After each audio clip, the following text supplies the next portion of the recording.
Եթերում update լրատվականն է, բարի երեկո։ Եվ այսպես Միացյալ Նահանգների նախագահը Սպիտակ տանը Փաշինյանի եւ Ալիևի հետ լուսանկար է հրապարակել գիծ գրառմամբ։ Մեծ պատիվ էր օգնել կարգավորելու Ադրբեջանի եւ Հայաստանի պատերազմն ու միաժամանակ ընկերանալ այս երկու մեծ առաջնորդների ու մարդկանց նախագահ Իլհամ Ալիևի եւ վարչապետ Նիկոլ Փաշինյանի հետ։ Դա հավերժական բարեկամություն կլինի ինձ համար, բայց ինչն ավելի կարեւոր է Միացյալ Նահանգների համար, գրել է Թրամփը։ Գրառմանն արձագանքել է վարչապետը Նիկոլ Փաշինյանը վերահրապարակել է նկարն ու գրել. Կրկին շնորհակալություն նախագահ Դոնալդ Թրամփին Ադրբեջանի հետ այս պատմական համաձայնագրի կնքման միջնորդության համար, ինչին դեռ ոչ ոք չէր հասել։ Վերահաստատում եմ իմ հանձնառությունը աշխատելու խաղաղության հետագա ինստիտուցիոնալացման եւ TRIP-ի իրականացման ուղղությամբ, գրել է Փաշինյանը։ Իսկ այս մասին առավել հանգամանալից դիտեք վերլուծական հատվածում։ Շարունակենք։ Հրազդանի կիրճում 3480 քառակուսի մետր տարածքի վրա կստեղծվի հանգստի բազմաֆունկցիոնալ գոտի։ Վարչապետը քաղաքապետի ուղեկցությամբ այցելել է Հրազդանի կիրճ, որտեղ ներկայացվել է 3480 քառակուսի մետր տարածքի վրա հանգստի բազմաֆունկցիոնալ գոտի ստեղծելու նախագիծը։ Այն ընդգրկում է Արաբկիր վարչական շրջանի տարածքը։ Նախատեսվում է, որ կկառուցվեն մանկական ու մարզական գոտիներ, բացօթյա կինոդիտման վայր, կիրականացվեն կանաչապատման աշխատանքներ, կտրվեն ճարտարապետական ու լանդշաֆտային ինքնատիպ լուծումներ։ Հաջորդի վարչապետն այցելել է Հրազդանի կիրճի բացօթյա մարզահրապարակ, ծանոթացել վերականգնման աշխատանքներին։ Մարզվողները շնորհակալություն են հայտնել ստեղծված պայմանների համար եւ նշել, որ մարզահրապարակ հաճախողների թիվը վերջին շրջանում կտրուկ ավելացել է։ Հիմա այցի առիթը ինչ է, մենք գիտեք, որ ձորի հետ կապված մեծ ծրագրեր ունենք, ընդհանուր ստեղից մինչև, այսինքն ուզում ենք ամբողջ այդպես ռեկրեացիոն գոտի ստեղծենք եւ նախագծերը բան արված է եւ վերջին առիթներն էր, որ ասում ենք ասֆալտը թարմացնենք, բայց հետո այդտեղից սկսեցինք ինչքան ավելի ընդլայնվում են ծրագրերը, այսինքն ասում ենք մենակ ասֆալտը չլինի, մի քիչ բովանդակությունն էլ բան անենք, որովհետեւ այն ինչ որ տեղի է ունենում շատ կարեւորվում է, էլի։ Մենք նույնիսկ ազգային անվտանգության ռազմավարության մեջ նույնիսկ street workout-ի հետ կապված հատուկ բան ունենք, որ մենք հանրապետությունում այդ ձևը պետք է զարգացնենք ու հիմա տարբեր տեղերում ծրագրեր ենք անում եւ իհարկե այս շատ կարեւոր տեղ է եւ նախ կոլորիտը ստեղծի շատ մի ուրիշ ձևի Երևանի համար տենց առանձնահատուկ մի ուրիշ ձևի բանփաշին բայց հիմա մտածում ենք ոնց անենք որ եւ համայնքի եւ կառավարության կողմից ներդրումները նախ այն ինչ որ կա այդ ժառանգությունը պահպանվի եւ տենց ավելի լավ լինի ու փոխանցվի Ես մի երկու բառով ասեմ, վերևը մենք մտխատու ծառեր ենք տնգե, ջրվում է իրանք սաղ, մյուս ամռանը երևի սենց քարերը չենք տնա, սաղ ծառեր կլինի։ Սեպտեմբերի 17-ից 18-ը արտգործնախարար Արարատ Միրզոյանն աշխատանքային այցով կլինի Նիդերլանդներում։ Հագայում նախարար Միրզոյանը կմասնակցի մշտական արբիտրաժային դատարանին Հայաստանի անդամակցությանը նվիրված միջոցառմանը։ Կայանալու է հանդիպում Նիդերլանդների արտգործնախարար Դավիթ Վան Վելի հետ։ Ծրագրված են նաև այլ հանդիպումներ։ Իսկ նախորդին Փարիզում կայացել են քաղաքական խորհրդակցություններ Հայաստանի եւ Ֆրանսիայի արտաքին քաղաքական գերատեսչությունների միջև նախարարի տեղակալ Վահան Կոստանյանի եւ Ֆրանսիայի Եվրոպայի եւ արտաքին գործերի նախարարության մայրցամաքային Եվրոպայի տնօրինության ղեկավար Բրիս Ռոկվոյի գլխավորությամբ քննարկել են տնտեսության, ենթակառուցվածքների, պաշտպանության եւ մշակույթի ոլորտում հաստատված համագործակցության ծրագրերը, միջազգային կազմակերպություններում գործակցությունը։ Ընդգծվել է միմյանց մշտապես աջակցելու նաեւ երկու երկրի համար զգայուն եւ առանձնակի կարեւորություն ունեցող հարցերի շուրջ մոտեցումների մերձեցման նպատակով լրացուցիչ ջանքերի գործադրման անհրաժեշտությունը։ Անդրադարձ է կատարվել Հայաստանում կայանալիք երկու խոշոր միջազգային միջոցառումների Եվրոպական քաղաքական համայնքի գագաթնաժողովի եւ COP17-ի անցկացման համատեքստում գործակցության հնարավորությունները։ Կողմերը քննարկել են նաեւ Հայաստան-Ադրբեջան եւ Հայաստան-Թուրքիա կարգավորման գործընթացը։ Շարունակենք Հայաստանի կնիքներից Արարատի հեռացման աղմկահարույց որոշմանն է անդրադարձել ԿՊ խմբակցության ղեկավարը։ Հայկ Կոնջորյանը տեսաուղերձում ասել է, որ այնինչ մերը չեն կարող խլել մեզնից։ Նա անդիմադիրներին կոչ է արել վախվանից էշով գնալ աշխատանքի։ Հիմա էլ ընդդիմությունը մեզ մեղադրում է, ասում է Արարատը խլում են մեզանից, որովհետև կնիքների վրայից դուրս է գալիս։ Ախ հնարավոր չի ձեզանից խլել այն, ինչը որ ձերը չի։ Արարատը պատկանում է այլ պետության։ Չի կարելի լինել պետություն ունեցող քաղաքացի եւ առաջնորդել պետականազուրկ մարդու մտածողությամբ։ Իսկ պետականազուրկ մարդը ամեն ինչ կարող համանի իրանը, ասի սա իմ պատմական բնորանն է։ Եթե պատմական բնորանի տրամաբանությամբ գնանք, մեր պատմական բնորանը շատ մեծ է եղել։ Կարող է պարզվի, որ մենք միանգամից պատերազմ ենք հայտարարում տարածաշրջանի բոլոր երկրներին։ Կամ որ ընդդիմությունը էլի ազգային ժողովում շատ է ասում, ասում է դուք խլում եք մեր ինքնությունը։ Կներեք, որ ինքնությունն է ձեր ինքնությունը։ Պետականազուրկ 17-րդ դարի հայ գյուղացու ինքնությունն է ձերը, թե 21-րդ դարի Հայաստանի Հանրապետության քաղաքացու ինքնությունն է ձերը։ Եթե 17-րդ դարի գյուղացու պետականազուրկ, ուրեմն վաղվանից ես առաջարկում եմ ազգային ժողով գալ տրեխներով, խուրջինը քսեք ուսներից եւ մագաղաթի վրա կգրեք կամ ինչ որ ուրիշ բանի վրա։ Հրաժարվեք բոլոր նոր տեխնոլոգիաներից, ձեր iPhone-ներից, մեքենաներից, էշով եկեք ազգային ժողով, գործի հարգելի ինդիմություն։ Եթե տենց է, եթե ձեր ինքնությունը դա է, մենք չենք պատրաստվում դա խլել ձեզանից։ Բայց եթե մենք 21-րդ դարում ենք ապրում եւ ունենք պետություն, մենք պիտի առաջնորդենք պետական տրամաբանությամբ։ Եվ եթե ինչ-որ մեկը առաջարկում է, որ մենք պիտի բոլոր երկրների տարածաշրջանի պատերազմ հայտարարենք, ուրեմն իրենք պիտի սեփական կյանքով այդ պատերազմում գնան կռիվ տան։ Պատրաստ են դրան։ Հին Հռոմում, երբ որ շինարարները կամուրջ էին սարքում, նրանց ստիպում էին կանգնել այդ կամուրջի տակ, որ սեփական կյանքով փորձարկեն կամուրջի ամրությունը։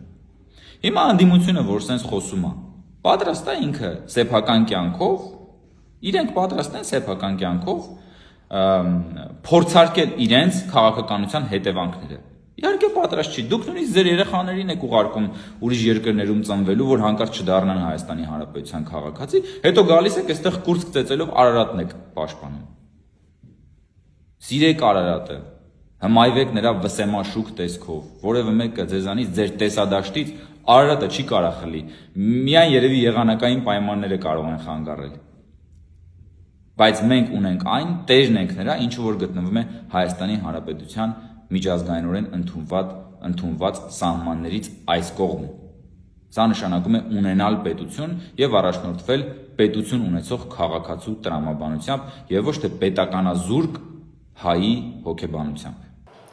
Հայաքվե ազգային քաղաքական միավորումն ասուլիս էր հրավիրել խոսել բյուջետային տարվածախսերի ու կենսաթոշակային ֆոնդի մասին։ Նրանք ներկայացրել են ուսումնասիրությունների արդյունքը վեր հանել խնդիրները։ Նվազագույն սոցիալական զամբյուղը 77,000 դրամ է, նվազագույն կենսաթոշակը 36,000 դրամ։ Ստացվում է ամենաաղքատ ու խոցելի խավը թոշակառուներն են։ Եթե վերցնենք գնողունակության մակարդակը, գնողունակությունը հաշվի առնենք, ապա այսօրվա կենսաթոշակառուն իր 36,000 դրամով չի կարող ձեռք բերել այնքան ապրանք եւ այնքան ծառայություն, որքան կարող էր ձեռք բերել 2017-18 թվականին։ Այսինքն 7 տարվա մեջ կենսաթոշակառուի ֆինանսական հարցերում ոչ մի փոփոխություն չի եղել, իսկ եթե եղել է, դա եղել է բացական ուղղությամբ։ Եթե մենք նկատի ունենանք կոմունալ կենսաղային ծախսերի վճարները, օրեցօր կարող եմ ասել, հիմա կմեկնաբանեմ դա, օրեցօր աճող գները ապրանքների, ապա մնում է միայն մեզ զարմանալ, թե ինչպես է կենսաթոշակառուն իր գոյությունը ապահովում։ Օրինակ վերցնեմ միայն դեղորայքը, որը պարզ է բոլորիդ համար, որ գրեթե բոլոր կենսաթոշակառուները օգտագործում են։ Երկու շաբաթը մեկ գները պարզանում են։ Ես երկու շաբաթ առաջ երբ որ մի դեղամիջոց եմ գնում, ինքս իմ մաշկի վրա զգում եմ լինելով, ասենք ճնշման կամ շաքարի դեղ եմ գնում, անպայման անհնար է որ գները աջած չլինի։ Լավ, մենք տնտեսական մրցակցության հանձնարարով չունենք, այդ մասին ինչու չեն մտածում։ Ինչու Ռուսաստանում եւ Վրաստանում նույն այդ դեղորայքի գները 2-ից 3 անգամ ցածր են։ Ինքս եղել եմ եւ նույնիսկ ձեռք եմ բերել։ Կամ մեր այսօրվա վարչապետը ընդդիմադիր եղած ժամանակ ասում էր, բացականչում էր ամենուրեք, հայտարարում էր, որ Հայաստանի քաղաքացին տուգանքի մատերիալ չէ։ Բայց իր կառավարման տարիներին, արդեն այս 7 տարիներին յուրաքանչյուր տարի այս իշխանությունների կողմից հնարած անհարգի տուրքերով, հարգերի բեռի տակ են մնում մեր քաղաքացիները, նույն այդ հպարտ քաղաքացիները, ընդ որում ավելի շատ այդ բեռի տակ, այդ բեռը ազդում է կենսաթոշակառուների վրա։ Էլ չեմ խոսում տրանսպորտի գների աճի մասին, աղբահանության վճարների մասին, գույքահարգի մասին, 10 անգամ բարձրացել է։ Բոլոր այս ծանրությունը իր մաշկի վրա կրում է մեր թոշակառուն։ Մի բան էլ ուզում եմ անպայման ասեմ, որ մեր իշխանությունները ծրագրել են, որ 2026 թվականին այս մեր նշածս 500,000 թոշակառուները պետք է հայտարարագիր ներկայացնեն։ Այսինքն 36,000 դրամ ստացող կենսաթոշակառուն պետք է 36 տուր դիմի, խփի, էնել չգիտեմ կստացվի թե չէ, որ այդ հայտարարագիրը ներկայացնի։ Նա պիտի մի քիչ տնտեսագետ լինի, մի քիչ պետք է հաշվապահ լինի, մի քիչ պիտի բանկային գործից հասկանա, հեռախոս ունենա կատարելագործող, համակարգչին տիրապետի։ Լավ, այս ամեն ինչը ինչի համար է, նորից այսպես աշխարհի կյանքը ինչի է բարդացվում անհասկանալի է։ Ընդ որում թոշակառուների վերաբերյալ բոլոր տեղեկությունները պետական մարմիններում կան։ Ինչու է այս բանը չեմ հասկանում, այս քաղաքականությունը գործակերպը որտեղել իշխանությունը չեմ հասկանում։ Այսինքն փաստորեն ստացվում է, որ աղքատներից հեշտ է գումար վերցնելը, ուղղակի քանակը քիչ է, բայց քանի որ աղքատների թվաքանակը մեծ է, բավականին մեծ գումար է պետությունը հաջողությամբ կարող է օգնել աղքատներից։ Ասելիքս ավարտեմ եւ ասեմ, որ այս բոլորը ցույց են տալիս, որ մեր հայաքվեի նախաձեռնությունը կենսաթոշակները 50%-ով բարձրացնելու վերաբերյալ արդարացված են եւ մեր ծրագրային կետերից մեկը դա է, որ ամբողջությամբ պետք է պայքարենք այդ իրականություն դարձնելու համար։ Մարդը հենց աշխատանքի շուկայից տեղափոխվում է վաստակած հանգստի, իր եկամուտը միջին հաշվով 6 անգամ նվազում է, այսինքն նրա կենսամակարդակը 6 անգամ վատանում է, կտրուկ վատանում է։ Դա ընդհանրապես ասած աշխարհում չտեսնված, չլսված պրակտիկա է։ Գոնե պետքա ձգտել նրան, որ ասենք այդ հարաբերակցությունը լինի 3 անգամ, իսկ երկարաժամկետ հեռանկարում 2 անգամ։ Բայց եկեք սկսենք այն խնդրից, որը կարող ենք լուծել հիմա, որտեղ ինչի մենք հիմա պատկերացնում ենք։ Այս խնդիրը ինչպես է լուծվում։ Մենք ձեզ ցույց տվեցինք, հիմա նորից կրկնեմ, ցույց տվեցինք 50%-ով բարձրացումը ինչ միջոցների հաշվին է տեղ ունենալու։ Եթե Հայաստանում շարունակվի դրանից հետո տնտեսական աճը, իսկ եթե եմ ասում, որտեղ այս իշխանությունը լոկ կասկածել է, բայց եթե մենք անք իշխանության, շատ ավելի մեծ է հավանականությունը, որ տնտեսական աճը կայուն հետագծի վրա կլինի։ Եվ դա կբերի հավելյալ միջոցներ, եւ մենք պարտավորված ենք մենք զգում եւ հանձնարարություն ենք վերցնում այդ հավելյալ միջոցները ուղղելու նաեւ մեր առավել սոցիալապես անապահով խավերի կենսամակարդակի բարձրացմանը։ Մենք գնալու ենք ընտրությունների, թե ինչ ձևաչափով հիմա դրա մասին պատրաստ չենք խոսել, որովհետև ինքներս դրա որոշումը չունենք, բայց սա լինելու է ոչ թե միակ խնդիրը, որ մենք գնալու ենք, այլ մոտավորապես կարելի ասել 10 կարևորագույն խնդիրներից մեկը, որովհետև մենք ունենք անվտանգության խնդիր, մենք ունենք տնտեսական զարգացման խնդիր, մենք ունենք արտաքին քաղաքականության խնդիրներ, կրթության որակի անկման խնդիրներ, արժեքա համակարգի աղճատման խնդիրներ եւ այլն։ Չէի ուզենա, որ ձեր մոտ տպավորություն ստեղծվի, որ սա միակ խնդիրն է, որով մենք գալիս ենք, բայց սա առանցքային խնդիրներից մեկն է։ Այժմ առաջարկում եմ ծանոթանալ միջազգային թեմաներին։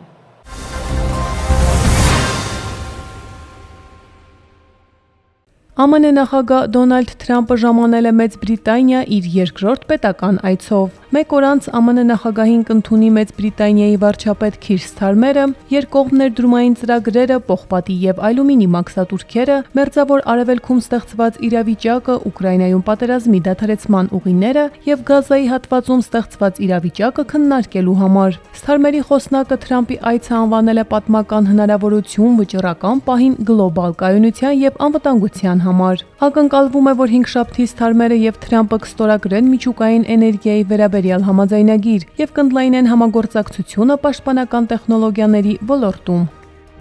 ԱՄՆ նախագահ Դոնալդ Թրամփը հայտարարել է, որ Ուկրաինայի նախագահ Վլադիմիր Զելենսկին ստիպված կլինի համաձայնության գնալ ռուս-ուկրաինական հակամարտության կարգավորման համար։ Նա նաև շեշտել է, որ Եվրոպան պետք է դադարեցնի Մոսկվայից նավթի գնումները։ Այդ մասին Թրամփը ասել է Մեծ Բրիտանիա մեկնելուց առաջ լրագրողների հետ զրույցում։ Նա կրկին հիշեցրել է, որ 7 հակամարտություն է կանգնեցրել եւ չնայած ռուս-ուկրաինական հակամարտությունը բարդ է, սակայն իրեն կհաջողվի այս մեկը եւս կանգնեցնել։ Սեպտեմբերի 13-ին Թրամփը հայտարարել էր, որ Վաշինգտոնը լուրջ պատժամիջոցներ կկիրառի Ռուսաստանի Դաշնության դեմ, եթե ՆԱՏՕ-ի բոլոր երկրները համաձայնեն նման քայլերի, ինչպես նաև հրաժարվեն ռուսական նավթից։ Ավելի ուշ Ուկրաինայի նախագահ Զելենսկին հարցազրույցում հայտարարել է, որ պատրաստ է եռակողմ հանդիպման ԱՄՆ նախագահ Դոնալդ Թրամփի եւ Ռուսաստանի Դաշնության ղեկավար Վլադիմիր Պուտինի հետ, սակայն մերժում է Ռուսաստանի նախագահի առաջադրած պայմանները։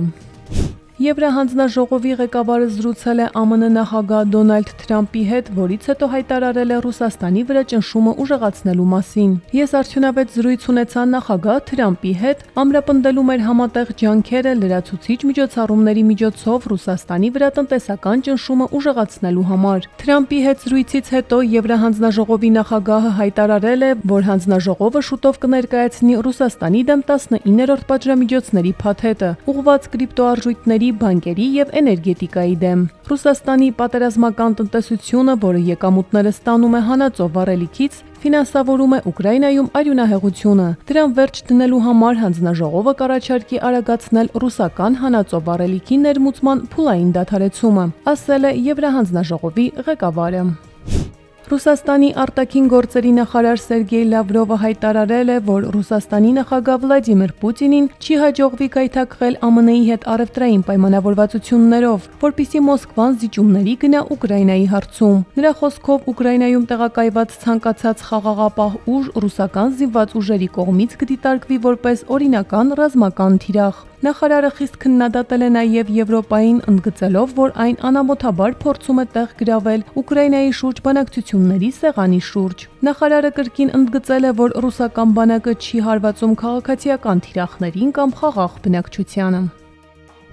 ԱՄՆ-ն Վենեսուելային սպառնում է պատերազմով, փորձում է զավթել նրա բնական հարստությունները եւ հաստատել խամաճիկային կառավարություն, հայտնել է Բոլիվարյան Հանրապետության նախագահ Նիկոլաս Մադուրոն։ Մադուրոն նշել է, որ Վենեսուելան կդառնա ավելի ուժեղ, խաղաղ, ժողովրդավարական եւ միասնական երկիր։ Վենեսուելայի նախագահը բազմիցս հայտնել է, որ երկիրը ենթարկվում է վերջին 100 տարվա ընթացքում ԱՄՆ-ի կողմից ամենալուրջ ներխուժման սպառնալիքին։ Վերջին օրերին ԱՄՆ-ն Վենեսուելայի մերձակայքում ոչնչացրել է 2 նավ, հայտնելով, որ դրանք թմրանյութեր էին տեղափոխում ԱՄՆ։ Այդ երկու գործողությունների հետևանքով զոհվել է 14 մարդ։ Վենեսուելայի արտգործնախարարությունը հերքել է թմրանյութերի ապօրինի շրջանառության Վաշինգտոնի մեղադրանքները, դրանք անվանելով անհիմն։ Արմինե Գևորգյան, Update լրատվական։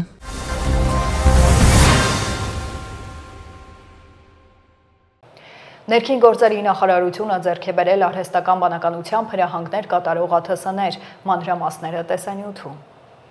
Ներքին գործերի նախարարության բարեփոխումների շրջանակում ոստիկանության ստորաբաժանումները շարունակում են զարգացնել կարողություններն ու կատարելագործել հմտությունները։ Ծառայության մեջ այսուհետ կկիրառվեն արհեստական բանականությամբ հրահանգներ կատարող անօդաչու թռչող սարքեր, բարձրացնելով արձագանքման օպերատիվությունը։ Սեպտեմբերի 9-ին եւ 10-ին անօդաչու թռչող սարքերի կիրառման հատուկ դասընթացներ անցած ներքին գործերի նախարարության ոստիկանության օպերատիվ կառավարման կենտրոնի եւ ոստիկանության զորքերի մի խումբ ծառայողներ տեսական ու գործնական քննություններ են հանձնել։ Ձեռք են բերվել դրոններ, որոնց կիրառման նպատակն է Երևան քաղաքում, ինչպես նաև հանրապետությունում զանգվածային միջոցառումների,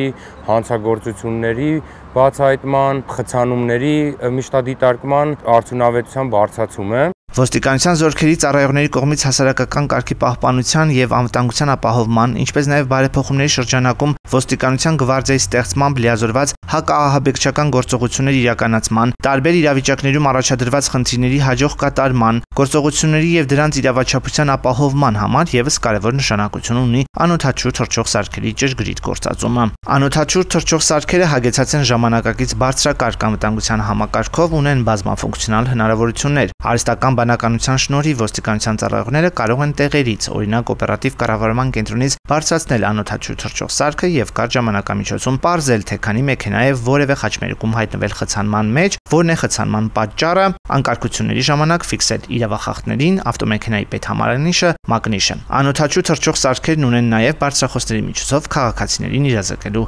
հնարավորություն։ Ծառայողները կստանան համապատասխան սերտիֆիկատներ, որի արդյունքում արդեն կարողանանք լիարժեք կիրառել դրոնները։ Առաջիկայում նման դասընթացներ նախատեսվում է անցկացնել նաև ոստիկանության մարզային ստորաբաժանումների ծառայողների համար։ Ներքին գործերի նախարարությունը իրացնելով ներքին անվտանգության ապահովման պատասխանատու հանձնառություն մշտապես կարևորում է վերապատրաստումների ու դասընթացների միջոցով ոստիկանության ծառայողների կարողությունների զարգացումը։ Արմավիրի քրեական ոստիկաններն ապօրինի հանքարդյունաբերության հերթական դեպքն են բացահայտել, ավելին ռեպորտաժում։ Քրեական ոստիկանության Արմավիրի մարզային վարչության ծառայողները ստացել էին օպերատիվ տեղեկություն, որ սահմանափակ պատասխանատվությամբ մի ընկերություն Արտամետ գյուղի վարչական տարածքում իրականացնում է ընդերքի ապօրինի արդյունահանում։ Սեպտեմբերի 13-ին տեղեկությունը ստուգվեց Բաղրամյանի համայնքային ոստիկանների հետ։ Տեղում աշխատում էր էքսկավատոր, հայտնաբերվեց նաև ավազակոպճագլաքարային խառնուրդով բեռնված 3 խոշոր բեռնատար։ Վարորդները ձերբակալվեցին ու տեղափոխվեցին վարչություն, իսկ բեռնատարները պահպանվող հատուկ տարածք։ Կազմված փաստաթղթերն ու ձերբակալվածները ներկայացվել են Արմավիրի մարզային քննչական վարչություն, որտեղ ապօրինի ձեռնարկատիրական գործունեության հատկանիշներով նախաձեռնվել է քրեական վարույթ։ Հանգամանքները նախաքննությամբ պարզվում են։ Ծանուցում ենթադրյալ հանցանքի մեջ կասկածվողը կամ մեղադրվողը համարվում է անմեղ, քանի դեռ նրա մեղավորությունը ապացուցված չէ Հայաստանի Հանրապետության քրեական դատավարության օրենսգրքով սահմանված կարգով, դատարանի օրինական ուժի մեջ մտած դատավճռով։ Հայաստանի ներկայացուցիչ Սարգիս Ստեփանյանը դարձել է պարաբասկամարտի աշխարհի քառակի չեմպիոն։ Սեպտեմբերի 10-ից 23-ը Բուլղարիայի Ալբենա քաղաքում պարաբասկամարտի աշխարհի 27-րդ առաջնությանը մասնակցում էր 58 երկրի ներկայացուցիչ։ Մարզիկը Facebook-յան էջում տեղեկացրել է հաղթանակի մասին, նշել, որ դա արդեն 4-րդ չեմպիոնական տիտղոսն է եւ մարզական ուղու ընթացքում նաեւ դարձել է հնգակի Եվրոպայի չեմպիոն, ինչպես նաեւ 2 անգամ նվաճել աշխարհի գավաթը։ Շնորհակալ եմ բոլորին աջակցության եւ վստահության համար։ Այս հաղթանակը պատկանում է նաեւ ձեզ, գրել է Սարգիս Ստեփանյանը։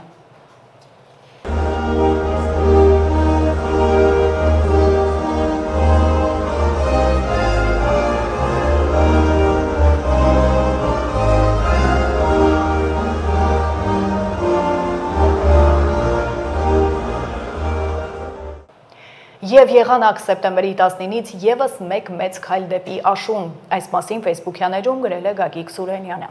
Իսկ վաղը երեկոյան շրջանների մեծ մասում սպասվում է կարճատև անձրև եւ ամպրոպ։ Օդի ջերմաստիճանը սեպտեմբերի 19-ից կնվազի 4-ից 5